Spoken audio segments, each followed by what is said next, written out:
আজকে একদম শর্টকাটে অ্যালোভেরা ফেশিয়াল কিভাবে করলাম দেখো। প্রথমে একটা অ্যালোভেরা স্টিক এনে গাছ থেকে সেটাকে ছোট ছোট টুকরো করে কেটে প্রথম টুকরোটা ফাটিয়ে নিয়ে তার মধ্যে দুধ দিয়ে হালকা করে 2 মিনিট ঘষলাম পুরো সারা মুখে।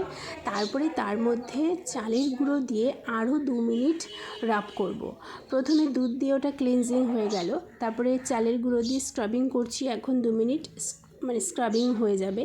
এই প্রথম দুটো স্টেপ করলেই কিন্তু ভীষণ ফ্রেশ ফিল করবে। এর পরের স্টেপটা না করলেও পারো, বাট তবুও একদম একটা ইয়ালিশ গ্লো আনার জন্য এর পরের স্টেপে কি করবে, মুখটাকে ধুয়ে নিয়ে আবারও একটা টুকরো নিয়ে তার মধ্যে হলুদ গুঁড়ো সামান্য নিয়ে আরও 2 থেকে 3 মিনিট রাব করে মুখটা প্লেন জল দিয়ে ধুয়ে নিয়ে পছন্দ মতন ময়শ্চারাইজার মেখে নিলেই অ্যালোভেরা ফেশিয়াল রেডি।